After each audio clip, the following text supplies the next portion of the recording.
Why would people want to watch a film regarding the loss of a child?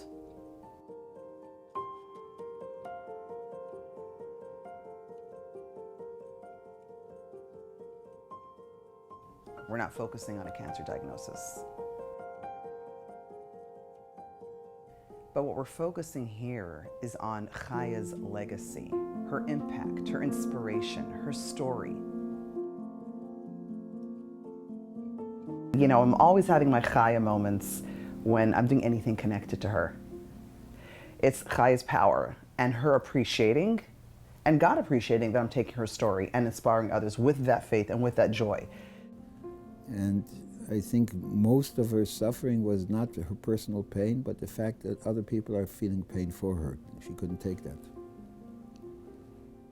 The Gemara says that one thing that gives you an automatic pass straight into Gan Eden, straight into Olam Haba, is making people happy. If anybody had that that quality, that merit, that's definitely her. Her constant smile, infectious smile, a constant leadership quality, a constant making an atmosphere around her, an atmosphere of happiness, an atmosphere of goodness, of helping, of playing, of seeing only positivity in everything. Welcome to my room. Come in for a tour. Here's my decorated room to welcome you in. And here's my arts and crafts table and toys and balloons from visitors. And here's my bed and pillow. And here is my iPad for when I'm bored. And here's stuff that I would give. And the Rebbe's dollar and Amazon wrap and test. And here's my father's headquarters, but it's his privacy, so I can't discuss it.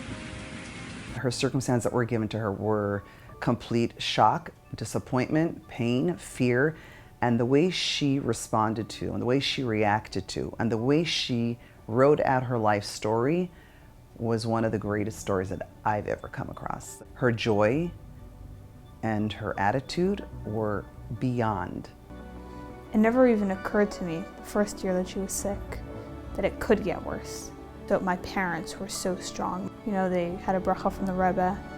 Everything is from Hashem, and it's just a matter of getting through it. In our minds, there was never any other option. And even when that didn't happen at the end, the amount of people that did stuff in honor of Chaya, you know, there was many websites made. She had thousands and thousands of kids around the world and adults around the world doing different things in honor of her, taking on stuff. I remember during the week of Shiva, my mother sitting there and all my friends coming up to me and being like, how is your mother so strong? Even then, she wanted to talk to people about Chaya. She knew that what Chaya would want is for people to, you know, leave our house and have a smile on their face, remembering stuff about her, not walk away crying. My aunt started having someone write a Sefer Torah for Chaya's refuah, for her healing. People wonder, how did you have a Sefer Torah ready and in time for the day of her bas mitzvah?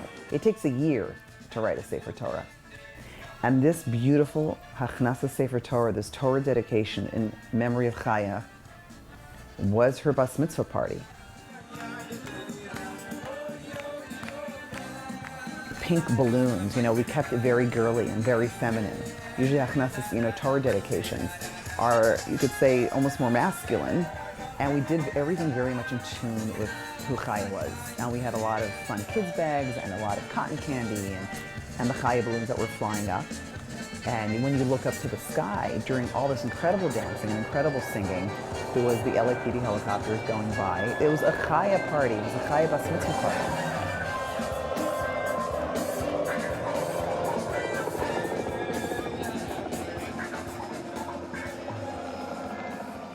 This police department doesn't usually have a lot of opportunities to come in contact with the Orthodox community.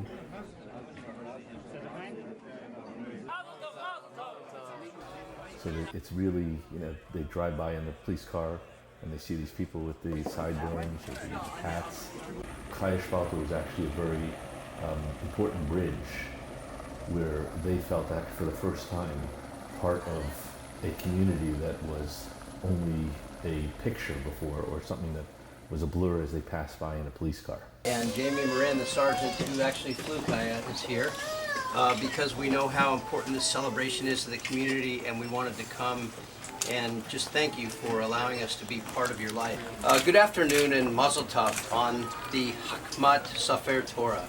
We are here today not only to celebrate a great mitzvah and enjoy the celebration with the Torah, but we are also here in memory of Chaya Spalter, Alav HaShalom, the daughter of Rabbi and Rebbitzin Spalter and the granddaughter of the Rosh Yeshiva Rabbi Shofet. The literal meaning of Chaya is live, and Chaya's memory will live on for eternity. I remember different people who weren't religious or weren't Jewish and who had never been to something like that. They were blown away. They told my parents after. They said, "We've never seen something like that before."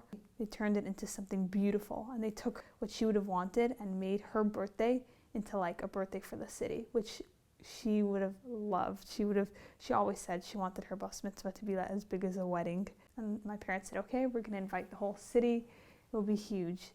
God has preordained everything that goes on in our lives. What becomes our story is how we respond to that, our attitudes, our reactions. Elie Wiesel has said this in other words. The opposite of love is not hate, but indifference. The opposite of art is not ugliness, but indifference. The opposite of faith is not heresy, but indifference. And the opposite of life is not death, but indifference. Chaya, the last thing you could think of her when you think of Chaya is indifference.